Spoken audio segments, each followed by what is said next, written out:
하나님 아버지 감사합니다. 저희를 교회로 불러 모아주시고 이 시간에 주의 말씀을 듣게 하시니 감사합니다. 이제 저희들의 마음과 생각을 하나님께서 한 곳으로 집중시켜 주시고 주의 성령께서 저희들의 마음에 찾아오셔서 이 말씀을 조명하여 주시기를 간절히 기도합니다. 이 말씀을 들을 때에 저희가 삶을 바라보는 그 시각이 변하게 하시고 또 어떻게 우리가 이 세상에서 지금 현재 우리의 삶을 살아야 할 것인지 잘 정리하고 결정하는 귀중한 시간이 되게 도와주시기를 우리 구주 예수 그리스도의 이름으로 간절히 기도합니다. 아멘. 김아무개라는 사람이 있었습니다. 아마 이런 분을 여러분이 아시는지 모르겠어요. 이분은 굉장히 목소리가 크신 분입니다. 얼마나 목소리가 큰지 함께 앉아서 이렇게 대화를 나누면 다른 분들은 한마디도 꺼낼 수가 없고 그분의 목소리만 계속 들려나는 그런 분이라는 것입니다. 그래서 사실 이분이 이제 같이 누구랑 앉아서 식사를 하게 되면 주변에 있는 다른 분들이 상당히 피곤해지는 경우가 굉장히 많습니다. 왜 그렇습니까?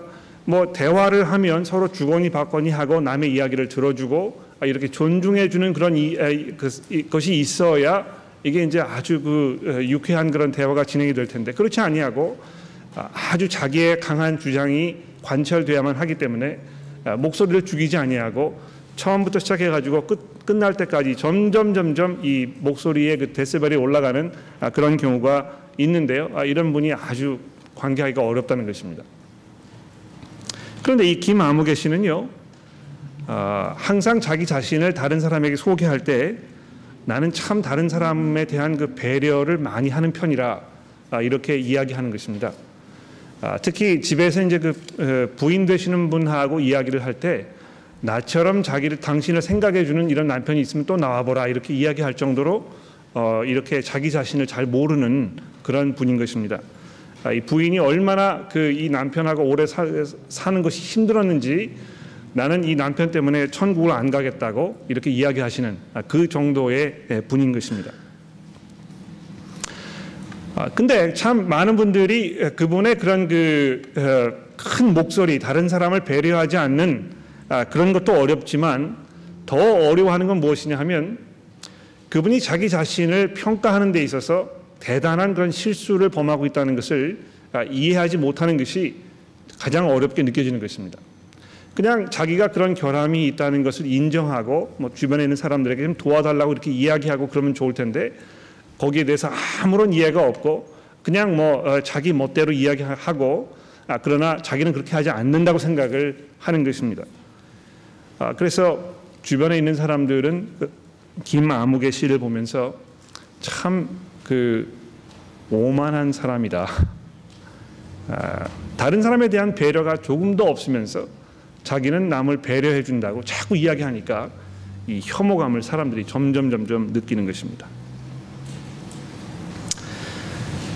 그런데 우리 인간 모두가 여기 이제 인간이라고 했을 때는요, 이 온 인류를 말하는 것입니다.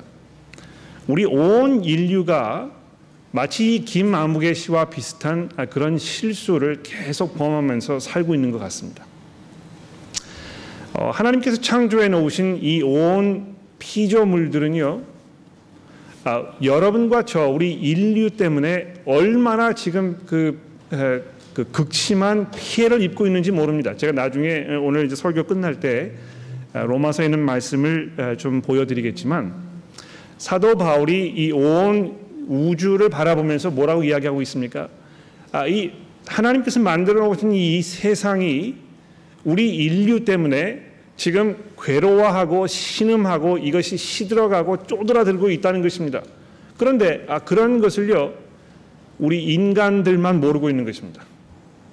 우리는 아주 겸손하게 또 평온하게 편안하게 이 세상을 살고 있고 우리가 이 온 우주를 잘 다스리겠다고 생각하고 우리가 사회를 잘 꾸려가고 있다고 생각하지만 우리 인간들로 인해서 이 하나님께서 만들어 놓으신 이 온 우주가 얼마만큼의 피해를 입고 있는지 도무지 개념이 없는 것입니다. 왜 이렇게 된 것입니까? 여러분 창세기 첫 부분을 보시게 되면 창세기 3장에 인간이 타락하는 그 부분을 이렇게 설명하고 있지 않습니까? 뱀이 여자를 찾아와서 유혹합니다. 이 과실을 한번 따 먹어봐라.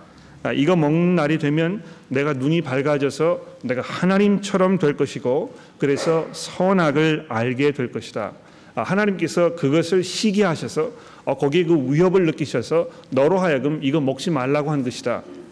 이렇게 유혹을 한 것입니다. 그때 그 여자가 어떻게 했습니까?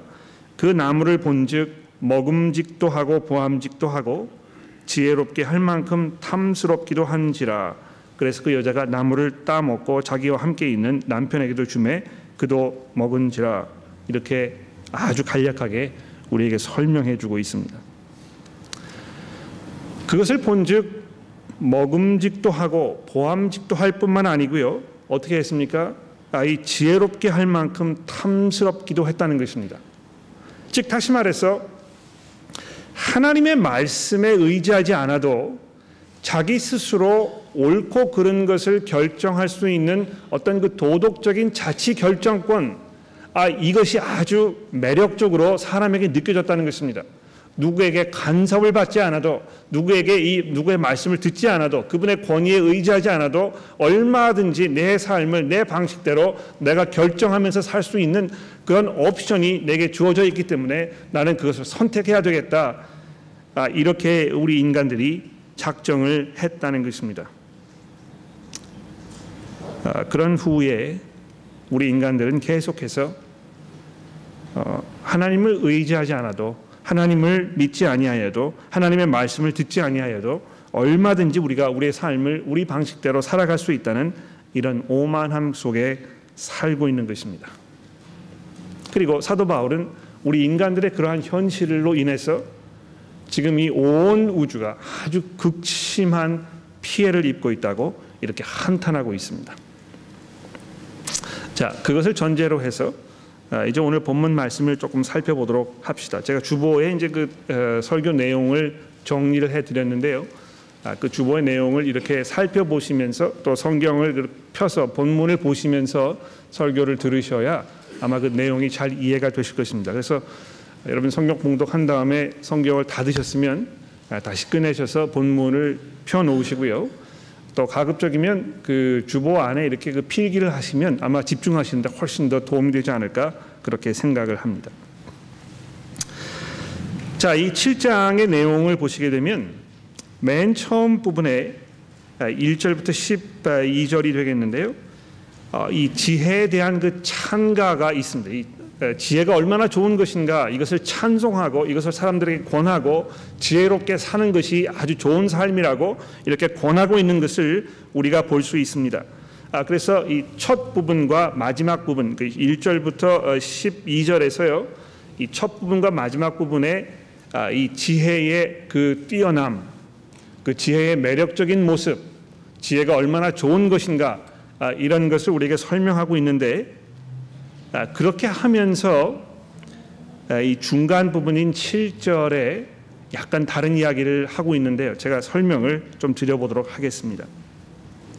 자, 1절부터 보십시오. 1절부터 보시면 좋은 이름이 좋은 기름보다 낫고 죽는 날이 출생하는 보다 나으며 초상집에 가는 것이 잔치집에 가는 것보다 나으니 모든 사람의 끝이 이와 같이 됨이라. 산자는 이것을 그 마음에 둘지어다. 자, 이렇게 하면서 아주 그 실존주의 철학자들이 좋아할 만한 이런 이야기를 지금 전도자가 하고 있습니다. 잔치집에 가는 것보다는 초상집에 가는 것이 훨씬 더 낫다는 것입니다. 또 누가 태어나 가지고 그것을 기뻐하는 그런 자리에 가는 것보다는 죽음을 눈앞에 두고 있는 그 상황에 내 자신을 맡겨보는 이것이 아주 더 뛰어난 그런 그 일이라는 것입니다. 왜 그렇습니까? 죽음이 누구도 죽음을 피할 수가 없는 것이고, 여러분과 제가 죽음을 만나게 되면 아주 숙연해질 수밖에 없다는 것입니다. 자기 삶을 돌아보게 된다는 것이죠. 내가 지금까지 뭘 하면서 살아왔는지, 내 삶이 과연 무엇이었는지, 이런 그 숙연함 가운데, 엄숙한 가운데 좀 더 삶을 진지하게 바라볼 수 있는 그런 기회가 된다는 것입니다. 그래서 살아있는 사람이라면 이 마지막 순간 이것을 항상 염두에 두고 살아야 한다고 말씀하고 있습니다. 그래서 이 슬픔이 웃음보다 낫고 얼굴에 근심하는 것이 마음에 유익하다, 이렇게 계속 이야기하지 않습니까? 그래서 4절에 보십시오. 지혜자의 마음은 초상집에 있으되 우매한 자의 마음은 혼인집에 있느니라. 지혜로운 사람의 책망을 듣는 것이 우매한 자들의 노래를 듣는 것보다 나으니라. 이렇게 하면서 얼마나 그 지혜를 추구하고 좀 더 삶을 엄숙하게 숙연하게 바라보는 이런 그 모습, 이것이 훨씬 더 좋은 것인지 지금 찬송하고 있는 것입니다. 여러분과 제가 그렇게 해야 된다고 지금 권면하고 있는 것입니다. 또 8절로 내려가 보십시오. 일의 끝이 시작보다 낫고 참는 마음이 교만한 것보다 나으니 급한 마음으로 노를 바라지 말라. 노는 우매한 자들의 품에 머무름이니라. 이 우매한 사람들이 지금 어떤 모습으로 살아가는지, 또 우매하기 때문에 그 치러야 할 그 대가, 이런 것들을 지금 이야기하고 있는 것입니다. 어리석은 사람들은 이 노를 품고 살기 때문에 그것으로 인해서 어떤 그 피해를 분명히 보게 될 것이라는 것입니다. 또 옛날이 오늘보다 나은 것이 어쩌미냐 하지 말라, 이렇게 묻는 것은 지혜가 아니니라. 이렇게 지혜 없는 사람처럼 어리석은 질문하면서 살지 말라는 것입니다. 지혜는 유산같이 아름답고 햇빛을 보는 자에게 유익하도다. 지혜의 그늘 아래에 있으면 돈의 그늘 아래에 있는 것 같으니 지혜에 관한 지식이 더 유익함은 그 지혜가 지혜 있는 자를 살리기 때문이다. 자, 이렇게 하면서 지혜를 가지고 사는 것이 얼마나 좋은 것인지, 그게 얼마나 유익한 것인지, 이게 얼마나 필요한 것인지 지금 전도자가 우리에게 말해주고 있습니다. 자기가 이 삶을 관찰해보고 경험해보고 지금 그거를 잘 생각해보고 앞뒤를 따져보니까 어리석게 사는 것보다는 지혜를 추구하면서 이렇게 사는 것이 우리에게 필요하다는 것입니다. 자, 그런데 여기에 그 7절 중간 이렇게 찬가 그 중간 딱 여기에 우리가 이렇게 집중해서 바라보지 아니하면 그냥 휙 지나가 버릴 만한 그런 이야기를 하고 있습니다. 탐욕이 지혜자를 우매하게 하고 뇌물이 사람의 명철을 망하게 하느니라. 이거 뭐 좀 집중해서 읽지 아니하면 그냥 훅 지나가 버릴 것 같아요. 그런데 이 짧은 구절입니다만 지금 이 1절부터 12절에서 이 지혜로운 삶에 대해서 축혀 올리고 이걸 권면하고 이런 것과 어떤 그 밸런스를 맞추는 정반대의 이야기를 지금 우리에게 툭 던져주고 있는 것입니다. 집중하지 않으면 그걸 들을 수가 없어요. 그냥 지나가 버리는 것입니다. 그런데 여기 뭘 이야기하고 있는 것입니까? 지혜가 이렇게 좋은 것이고 훌륭하고 거기에 많은 이익이 있는 것입니다만 탐욕이라든지 뇌물이라든지 돈에 대한 욕심, 이것도 지혜가 그것을 넘기는 어렵다는 것입니다. 한계가 있다는 것입니다. 아무리 명철하고 아무리 철학적인 사색을 잘하고 삶에 대한 깊은 이해가 있고 많은 경험 속에서 정말 그 현인과 같은 그런 삶을 사는 사람도 탐욕 앞에서는 속수무책이라는 것입니다. 한국에 공부를 많이 하신 법관들, 이런 분들이 사리사욕에 눈이 멀어서 뇌물을 받고 이러다가 망신을 당하는 경우가 얼마나 많이 있습니까? 네. 정말 뭐 공부를 많이 해서 삶의 경험이 풍부하고 이렇다고 해도 돈이 눈앞에 딱 떨어지면 이걸 참지를 못하는 것입니다. 뭐 어떤 그 유명한 한국의 장군이 금보기를 돌덩이 같이 하라 뭐 이렇게 했다지 않습니까? 그런데 그렇게 할 수 있는 사람들이 거의 없습니다. 물론 뭐 그런 분들이 개중에 있는지는 모릅니다만 대부분의 사람들의 경험이 그렇지 않다는 것입니다. 자, 그래서 지금 전도자가 뭘 말하고 있는 것입니까? 내가 삶을 바라보니까 지혜롭게 사는 것이 참 좋더라. 그렇게 하면 이 삶을 잘 풀어갈 수 있을 것 같더라. 이렇게 하면 정말 삶을 잘 이해할 수 있고 많은 사람들에게 칭송을 받고 신뢰를 얻을 수 있는 그런 삶을 살 수 있는 것 같더라. 그런데 내가 이 한 구석을 보니까 지혜도 한계가 있더라. 그래서 이것도 내가 신뢰할 수가 없는 것이더라. 이렇게 그 회의를 지금 표명하고 있는 것입니다. 또 더 나아가서 13절부터 보십시오. 그런 후에 어떻게 자기의 논리를 이제 전개하고 있습니까? 자, 여러분 이제 하나님께서 하시는 일을 좀 보십시오. 네? 하나님께서 행하시는 일을 보라. 하나님께서 굽게 하신 것을 누가 능히 곧게 하겠느냐? 형통한 날에는 기뻐하고 곤고한 날에는 도되라보라. 이 두 가지를 하나님이 병행하게 하사 사람이 그의 장래일을 능히 헤아려 알지 못하게 하셨느니라. 자, 이것이 성경이 지금 우리에게 주고 있는 아주 중요한 세계관입니다. 예? 전도자가 이 삶을 돌아보고요, 하나님께서 행하시는 일을 잘 생각해 보니까 어떤 결론에 도달했습니까? 좋은 것도 하나님께로부터 오고 좋지 않은 일도 하나님께로부터 온다는 것입니다. 여러분 이것을 이해하시는 것이 우리 그 신앙생활 하는데 많은 도움 될 것입니다. 우리는요, 하나님께서는 무조건 좋은 것을 주시는 분으로 자꾸 생각합니다. 그래서 우리가 건강하고 사업이 잘 되고 자식들이 잘 살고 이러면 정말 이 하늘의 복을 많이 받은 것처럼 이렇게 생각합니다. 그러나 동시에 전도자는 지금 우리에게 무엇을 지적해 주고 있습니까? 곤고한 날이 오게 되면, 즉 다시 말해서 삶의 어려운 일들이 자꾸 벌어지고 내가 정말 이 어려움 가운데 처해 있을 때 뭘 기억하는 것입니까? 그것마저도 하나님께서 우리에게 주신다는 것입니다. 예, 그래서 좋은 일이 벌어지고 좋지 않은 일이 벌어지고 이렇게 하면 지금 이게 지금 무슨 일인가? 왜 이것이 이렇게 벌어지는 것인가? 이것을 분간하기가 아주 어려워진다는 것입니다. 대부분의 사람들은요, 인과응보 이렇게 해가지고 선한 일을 많이 하고 착하게 살면 좋은 결과가 있고, 그렇지 않으면 거기에 대한 대가를 받고, 이렇게 딱 이런 기계적인 어떤 삶의 철학을 가지고 있습니다. 권선징악 이렇게 하지 않습니까? 그래서 우리가 그렇게 살아야 한다고 우리 선조들이 우리에게 가르쳐 주는 것입니다.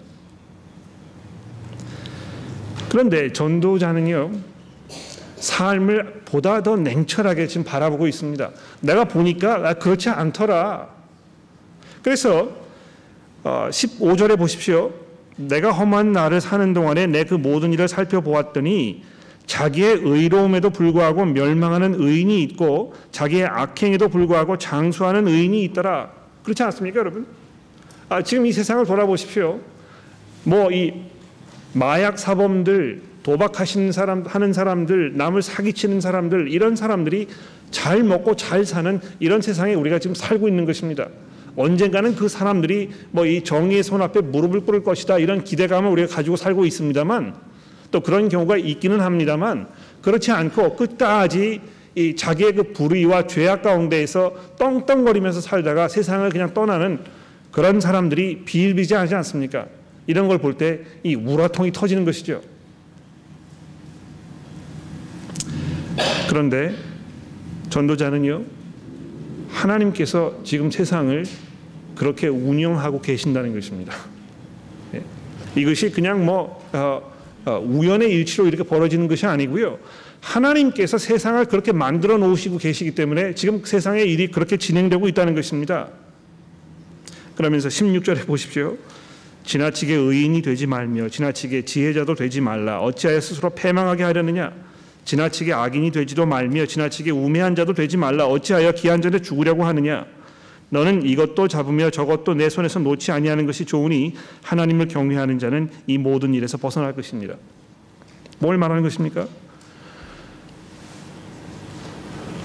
내가 이렇게 하면, 내가 정말 양심적으로 살고 내가 최선의 노력을 다해서 살면 거기에 대한 어떤 대가가 있을 것이야. 그러니까 내가 한 우물을 파야지. 이렇게 고집하면서 살았더니 어떤 결과가 있었습니까? 다른 사람에게 사기를 당하고 이 집안의 모든 걸 다 날려버리고 패가 망신하는 그래서 아주 어려운 상황 속에 빠지는 사람들이 있지 않습니까? 그래서 전도자가 아주 냉소적으로 이렇게 이야기하는 것입니다. 너무 그렇게 선하게 살려고 할 필요도 없고 너무 그렇게 악하게 살려고 할 필요도 없다는 것입니다. 그래서 이런 전도자의 이야기를 들으면 우리는 그럼 다 포기하는 게 좋겠네. 그냥 어떤 그 양심적인 기준이나 이런 걸 다 던져버리고 그냥 될 대로 살아라. 이렇게 하면 좋겠네. 이렇게 결론을 내릴 것이라고 또 우리가 짐작을 합니다만 또 말을 하나 툭 던지는 것이죠. 무슨 말을 던지고 있습니까? 19절에 보십시오. 지혜가 지혜자를 성읍 가운데 있는 10명의 권력자들보다 더 능력이 있게 하느니라. 또 이렇게 하면서 지금 시계추가 이렇게 흘렀다가 또 이것을 반대편으로 흐르게 하는 다른 말을 또 던져주고 있습니다. 지혜롭게 살지 아니하고 그냥 어떤 기계적인 관점으로 세계를 바라보는 그런 그 삶을 우리가 포기해 버려야 될 거라고 결론을 내리고 있는 상황 속에서 하지만 그래도 지혜롭게 사는 것이 보다 유익하다. 자, 이런 이야기를 들어보면 전도자는요 지금 갈팡질팡하는 것처럼 보입니다. 왔다리 갔다리 하는 것처럼 보입니다. 마음에 결정하지 못한 것처럼 보이는 것입니다. 지혜롭게 살라고 이야기했다가 그러나 지혜의 한계점이 있다 이야기하고 우리가 선하게 살아야 하지만 그렇게 했을 때에 거기에 대한 어떤 우리가 기대했던 결과를 얻을 수 없기 때문에 또 그렇게 살지 말라고 이야기하니까 지금 계속 바람이 부는 대로 그 마음이 왔다 갔다 갈팡질팡하고 이 정리를 못하는 것 같은 그런 모습을 우리가 지금 보고 있는 것입니다. 그런데 전도자는 아주 의도적으로 지금 그렇게 우리의 삶을 설명하고 있습니다. 지혜자는 뭘 말하라고 하는 것입니까? 지혜가 훌륭한 것이지만 너무 우리가 그것에 의존하면 그 나약한 지혜의 실체가 드러났을 때 우리는 절망할 수밖에 없다는 것입니다. 또 반대로 현실을 살펴보았을 때 하나님께서는 인간의 지혜로는 풀 수 없고 납득이 되지 않는 일들을 행하셔서 우리를 좌절시킨다는 것입니다. 즉 다시 말해서 여러분과 저는요 이 세상에 살면서 절망스럽고 좌절되고 갈팡질팡하고 혼란스럽고 어떤 그 줄기를 잡을 수 없는 그런 상태 속에 우리가 살 수밖에 없게 되어 있다는 것입니다. 전도서 시리즈를 처음 시작했을 때 첫 번 그 설교 시간 마지막 질문 시간에 어떤 분이 그런 질문을 하셨어요. 우리 그리스도인들도 어떤 그런 좌절감과 절망 속에서 어떤 그 삶의 허무함과 공허함 이런 것을 느끼는 것이 괜찮습니까? 이렇게 질문을 하셨던 것 같아요. 괜찮지 않습니다. 그렇지 말아야 되겠죠. 그러나 현실은 그럴 수밖에 없다는 것입니다. 그렇지 않습니까? 여러분과 제가요, 이 매일매일의 삶을 살면서 느끼는 건 무엇입니까? 어딘가 모르게 허전하다는 것입니다. 어딘가 모르게 좀 더 나은 무엇이 있는 것 같은데 그게 뭔지 찾을 수가 없다는 것입니다. 내가 지금 뭘 하고 있는 것인가? 내가 왜 여기서 지금 이러고 있는 것인가? 내가 뭘 하면 살아야 되는 것인가? 이것을 자꾸 사람들이 고민하고 염려하고 갈팡질팡하고 그렇다는 것이죠. 그래서 이런 거를 시도해 보기도 하고 저런 걸 시도해 보기도 하고 이런 취미를 가져보기도 하고 사업을 이런 방법으로 바꿔 보기도 하고 내가 업종을 이렇게 바꿔 봐야 된다고 생각하기도 하고 내가 새로운 무엇을 좀 습득해서 나 이 스스로의 어떤 그 생각을 좀 깨우쳐야 되겠다. 이런 노력과 시도를 우리가 끊임없이 하는 것입니다만 그것을 하면 할수록 우리는 어떤 벽에 부딪히는 것입니까? 넘을 수 없는 어떤 벽이 분명히 있다는 것입니다. 마음속에 깊은 평안과 안식과 위로와 분명한 삶의 목적과 방향과 이런 것이 딱 선명하게 드러나면 좋겠는데요.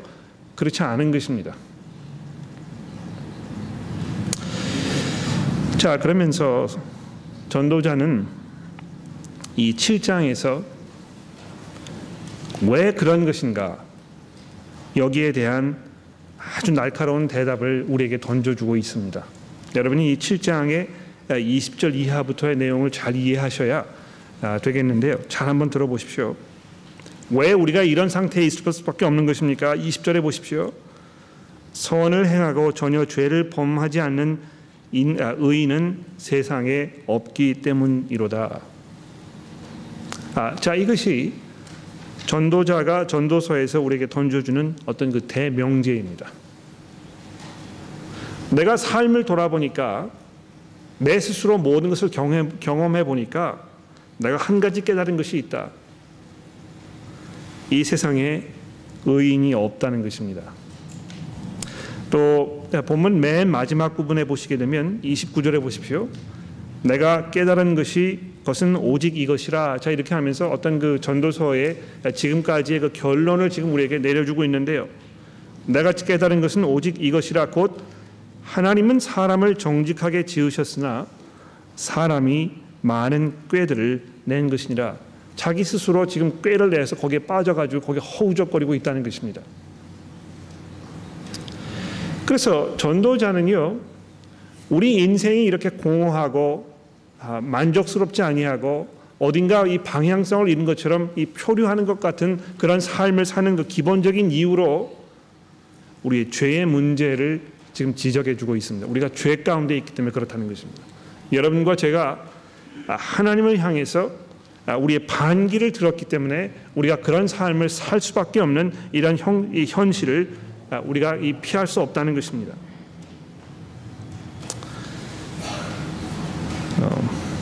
동의하시기가 어려우십니까? 이거 내가 뭘 잘못했길래 자꾸 교회에 가면 죄인이라고 하는가? 굉장히 못마땅하게 생각하시는 분들이 상당히 많은 것 같아요. 이 한국의 그 안티 기독교 그 웹사이트가 이렇게 많이 있는데요. 거기 들어가서 거기 쓰신 분들의 글을 읽어보십시오.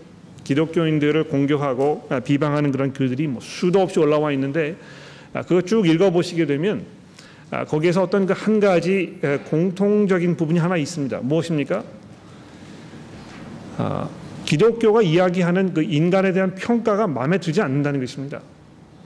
왜 나를 자꾸 회개하라고 하는가? 얼마든지 지금 내가 내 자신의 기준과 내 양심에 비추어서 잘 살고 있는데 왜 자꾸 나보러 이 하나님의 용서를 받아야 된다고 이야기하는가? 이 마음에 들지 않는 것입니다. 그러나 여러분과 저는요, 우리가 하나님의 용서가 필요한 죄인이라는 사실을 마음속 깊이 인정하지 아니하면 예수 그리스도를 만날 수가 없습니다. 하나님을 믿어야 할 어떤 근본적인 필요를 느끼지 못하는 것입니다. 그냥 삶이 조금 꼬이기 때문에, 내가 조금 외롭기 때문에, 글쎄요, 이 좀 불만족스러운 어떤 삶에 뭐가 있기 때문에 내가 하나님이라도 한번 찾아봐야 되겠다. 그렇게 하면 좀 마음의 평안을 얻지 않을까, 마음에 좀 위로가 되지 않을까, 이런 생각을 하면서 그런 기대감 속에서 교회를 찾아오시는 것입니다. 그렇게 해서 교회를 찾아오시는 것은 좋은데요. 교회에 일단 들어오셔서 이 성경 말씀을 읽고 또 설교를 들으시고 하면서 파악하셔야 할 한 가지 가장 중요한 것이 무엇입니까? 하나님을 향한 그런 마음으로는 충분하지 않다는 것입니다. 하나님께서는 여러분과 제가 철저하게 하나님 앞에서 죄인이라는 사실을 인정하기를 바라고 계시는 것입니다. 그 부분에서 하나님 앞에 항복하기를 하나님 지금 요구하고 계시는 것입니다.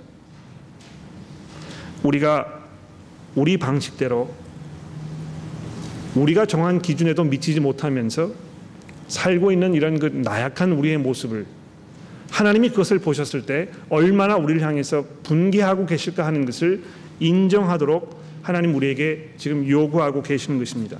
그래서 21절부터 보십시오. 여기 보시게 되면 전도자가 이 죄의 문제가 어떤 형태로 우리 삶 속에 드러나는지에 대해서 지금 간략하게 설명해 주고 있습니다. 21절에 보십시오. 또한 어떤 사람들이 하는 말에 내 마음을 두지 말라. 그리하면 내 종이 너를 저주하는 것을 듣지 아니하리라. 너도 가끔 사람을 저주하였다는 것을 내 마음도 알고 있느니라. 예? 다른 사람의 말로 인해서 마음에 상처가 되죠. 그렇지 않습니까? 교회에서 그런 일들이 아주 비일비재하게 일어납니다.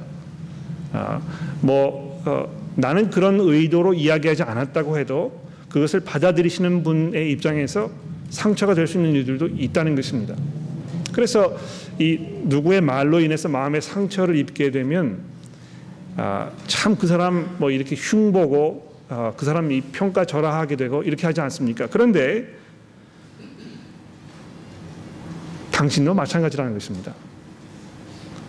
너도 가끔 사람을 저주하였다는 것을 잊어버리지 말라는 것입니다. 너무 그렇게 자기 자신만의 어떤 피해 의식을 가지고 살 필요가 없다는 것이죠. 왜냐하면 내 자신도 똑같은 실수를 범하고 있기 때문에 그런 것입니다. 23절에 보십시오. 내가 이 모든 것을 지혜로 시험하여 스스로 이르기를 내가 지혜자가 되리라 하였으나 지혜가 나를 멀리하였도다. 이미 있는 것은 멀고 또 깊고 깊도다. 누가 능히 통달하랴. 내가 돌이켜 전심으로 지혜와 명철을 살피고 연구하여 악한 것이 얼마나 어리석은 것이요 어리석은 것이 얼마나 미친 것인 줄을 알고자 하였더니 그 마음은 올무와 그물 같고 손은 포승 같은 여인은 사망보다 더 쓰다는 사실을 내가 알았도다. 자, 이렇게 하면서 그 전도자가 뭘 이야기하고 있습니까? 이 죽음보다 더 무서운 것, 그것이 사람이라는 걸 알았다는 것입니다. 여기 이제 한 여인을 이렇게 이야기하고 있는데요. 이게 실제적인 어떤 여인을 이야기하는 것인지 어떤 악한 의도를 가지고 다른 사람을 얽어매고 이 피해를 주고 하는 그런 사람을 은유적으로 표현한 것인지에 대해서는 제가 확실하지가 않습니다. 그러나 지금 전도자가 내린 결론이 무엇입니까? 정말 죽음보다 더 악한 그것이 내 옆에 있는 이 사람이었다는 것입니다. 그러므로 하나님을 기쁘게 하는 자는 그 여인을 피하거니와 죄인은 그 여인에게 붙잡히리로다. 전도자가 이르되 보라 내가 낱낱이 살펴 그 이치를 연구하여 이것을 깨달았노라. 내 마음이 계속 찾아보았으나 아직도 찾지 못한 것이 이것이라. 1000사람 가운데 한 사람을 내가 찾았으나 이 모든 사람들 중에 여자는 한 사람도 찾지 못하였느니라. 여성분들 너무 그렇게 마음 아파하지 마십시오. 지금 전도자가 이야기하는 건 뭘 말하는 것입니까? 겨우 한 사람, 1000사람 중에서 한 사람, 좀 괜찮은 사람 찾을까 말까 한다는 것입니다. 네? 즉 다시 말해서 우리 인간들은요 하나님 앞에서 죄인들이라는 사실을 내가 깨달았다는 것입니다. 그래서 아까 말씀드렸듯이 29절에 내가 깨달은 것은 오직 이것이라. 곧 하나님은 사람을 정직하게 지으셨으나 사람이 많은 꾀들을 낸 것이니라. 그렇습니다. 우리 인간들이 하나님 앞에 죄인들이라는 것입니다. 우리가 정말 많은 것을 이루고 인간의 역사를 돌아보았을 때 엄청난 그런 업적을 우리가 쌓아왔다고 우리가 자신만만해할 수 있습니다. 그 찬란한 그 문명의 업적들, 과학의 진보, 어떤 그 문학적, 철학적 어떤 그 쌓아온 이런 업적들을 생각해 보면 참 인간이 대단하다. 이런 결론에 도달할 수 있을지 모릅니다. 제가 주중에 재미있는 그림 하나를 찾았습니다. 화면에 보시게 되면 잘 보이시는지 모르겠는데요. 장엄한 모습으로 이 우주를 향해서 출발하는 이 우주선의 그 그림을 사진으로 찍은 것을 제가 찾아보았습니다. 이거 아마 선명한 그 컴퓨터 화면으로 보시게 되면 좀 더 이렇게 그 장엄함을 느끼실 것이고 가슴이 벅차오르는 것을 느끼실 것 같습니다. 이 굉음이 들리지 않습니까? 막 불꽃이 막 펴오르고요. 연기가 사방에 진동하는 정말 이것이 어떤 그 인간의 그 도전 의식, 어떤 인간의 그 찬란한 문명, 이것의 결정체인 것처럼 하늘을 향해서 지금 치솟아 올라가고 있습니다. 이거 보게 되면 우리 인류가 그래도 참 소망이 있어. 우리가 뭔가 해낼 것 같아. 지금 뭐 우리가 지금까지 걸어온 이 업적을 살펴보게 되면 무궁무진한 어떤 그 잠재력을 인간이 가지고 있고, 그래서 우리가 해낼 거야 이렇게 생각할 수 있습니다. 그런데 그 다음 그림을 보시겠습니까? 잘 보이시는지 모르겠는데, 이거는 이제 막 떠오르는 우주선을 동시에 그 인공위성에서 찍은 사진입니다. 제가 이 그림을 보여드린 잘 안 보이시죠? 여기 이제 구름이 뭉게뭉게 이렇게 펴 있고요. 지구의 어떤 그 지평선이 멀리 이렇게 보이고 있습니다. 그 뒤로는 그 검은 부분은 이제 우주의 그 뒤편이 되겠는데요. 그렇게 장엄하게 우주를 향해서 올라가는 그런 우주선이 이 인공위성에서 이렇게 보니까는요, 실오라기 하나가 이렇게 간들간들 올라오는 것처럼 이렇게 보이는 것에 불과하다는 것입니다. 자세히 보기 원하시면 나중에 저를 찾아오십시오. 제가 보여드릴게요. 제가 이것을 보면서 실소를 금할 수가 없었습니다. 인간의 이런 업적이 참 대단한 것인 것처럼 보이지만 이것이 상대적일 뿐이구나. 이 우주선을 타고 우주에 올라가서 올라오는 그것을 보게 되면 아주 보잘것없고 나약하기 그지없는 어떤 벼룩 한 마리가 땅에서 뛰어오르는 것 같은 그런 모습에 불과하다는 것입니다. 하나님께서 우리 인간들을 세상 하늘에서 내려다보시면서 우리를 향해서 조소하고 계신다고 시편 기자가 이야기합니다. 마치 우리가 바벨탑을 지어가지고 찬란한 우리의 그 업적을 이 온 세상에 공표할 것인 것처럼 이렇게 자신만만해하지만, 하나님께서 어떻게 하셨습니까? 사람들의 언어를 다 섞어가지고 더 이상 일을 진전시키지 못하도록 그들을 좌절과 절망 속에 빠지도록 이렇게 만들어 놓으신 것입니다. 어떤 면에서 여러분과 제가 지금 살고 있는 이 세상은요, 이 바벨탑의 연결이라는 것입니다. 연장선이라는 것입니다. 왜 우리의 삶이 이렇게 공허한 것입니까?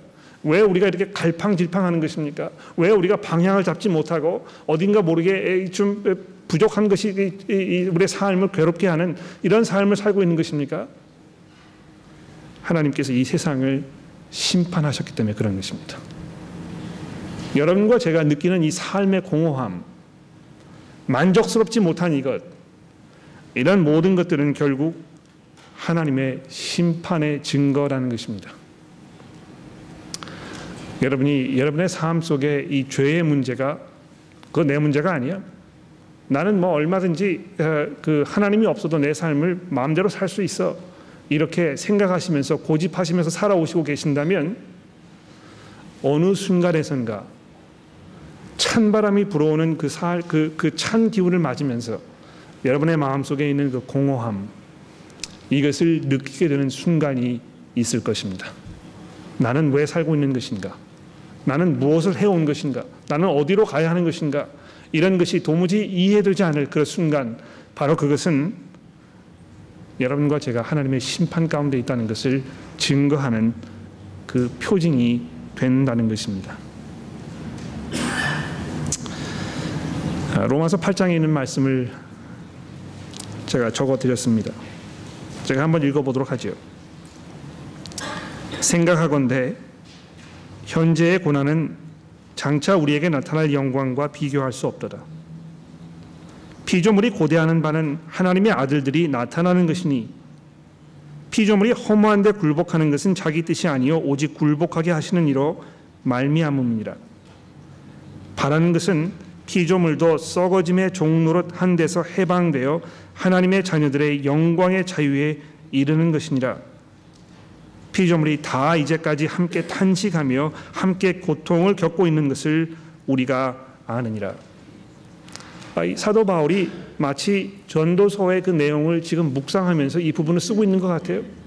이 온 피조물들이요, 지금 이 탄식 속에서, 이 허망함 속에서 어떤 그 썩어짐의 종노릇 가운데에서 지금 신음하고 있다는 것입니다. 왜 그렇습니까? 여러분과 제가 하나님께 향해서 지금 반역하고 그 대가로 우리가 이 심판의 그 아래 놓였기 때문에 이렇게 될 수밖에 없다는 것입니다. 그러나 여러분과 제가 알고 있는 예수 그리스도의 그 복음은 우리에게 새로운 삶의 방향을 제시해주고 있습니다. 23절에 보십시오. 그뿐만 아니라 또한 우리 곧 성령의 처음 익은 열매를 받은 우리까지도 속으로 탄식하며 양자 될 것 곧 우리 몸의 속량을 우리가 기다리느니라. 우리가 소망으로 구원을 얻었음에 보이는 소망이 아니니 보는 것을 누가 바라리요. 만일 우리가 보지 못하는 것을 바라면 참음으로 기다릴지니라. 자, 이렇게 하면서 여러분과 저는요 지금 성령의 처음 익은 첫 열매, 이것으로 우리가 그런 그 열매를 받은 사람으로 양자 될 그 순간을 지금 고대하면서 기다리는 그런 사람들이라는 것입니다. 그런데 아직 그것이 우리에게 완성되지 않았기 때문에 여러분과 저는 지금 이 세상에서 어떻게 살아야 하는 것입니까? 참음으로 기다려야 하는 것입니다. 여러분, 내가 뭐 이 삶의 의미를 찾겠다고, 내가 만족을 누려보겠다고, 내가 어떤 뭘 이루어보겠다고 이렇게 발버둥 치는 그것은요, 그 자체로 하나님을 향한 이 반역의 이 표시라는 것입니다. 오히려 우리는 아무것도 할 수 없는 무기력한 상태에 있지만 하나님께서 그 아들이신 예수 그리스도의 십자가 사건을 통해서 우리의 몸을 속량하실 수 있게 되었다는 것입니다. 그리고 우리는 그것이 현실로 우리 삶 속에 이루어지는 그 순간을 지금 바라보면서 참으며 인내하면서 기다리는 중에 있습니다. 예수님께서 그 해산하는 고통에 대해서 말씀하시지 않습니까? 해상하는 고통이 얼마나 어려운 것인지 여러분과 저는 잘 알고 있습니다. 그런데 그 고통의 순간이 끝나게 되면요, 출산한 그 아기의 그 어여쁜 모습을 보면서 그 고통이 다 잊어지게 되는 것입니다. 마찬가지로 예수 그리스도께서 다시 이 땅에 나타나실 그때에는 우리의 모든 슬픔과 우리의 모든 허망함과 우리의 모든 이 불안함이 사라지게 될 것입니다. 그러나 그 전까지는 우리는 이런 이 탄식 속에서 벗어날 수 없을 것입니다. 오히려 여러분과 저는 그것을 참음으로 하나님의 그 은혜 가운데에서 인내함으로 살아가는 것이 마땅한 것입니다. 기도하겠습니다.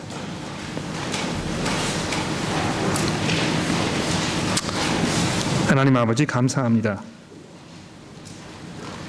하나님을 반역한 저희들을 그냥 단번에 멸망시키지 아니하시고 우리를 회개시키기 위해서, 우리에게 새 생명을 주시기 위해서 오래 참으시고 또 그 아들 예수 그리스도를 보내주셨으니 감사합니다. 하나님께서 저희들을 하나님의 양자로 삼아주셔서 이제 부활하신 예수 그리스도의 그 영광에 동참시켜 주실 그 날을 우리로 기다리게 하셨으니 하나님 감사합니다. 하나님, 그 날이 우리 삶 속에 현실로 이루어지기 그 전까지 우리가 이 우리의 삶을 겸손하게 살게 하시고 하나님을 두려워하게 하시고 우리를 향해서 구원의 손길을 내뻗어 주신 예수 그리스도의 영광을 우리가 바라보며 살 수 있도록 저희를 도와주시기를 우리 구주 예수 그리스도의 이름으로 간절히 기도합니다.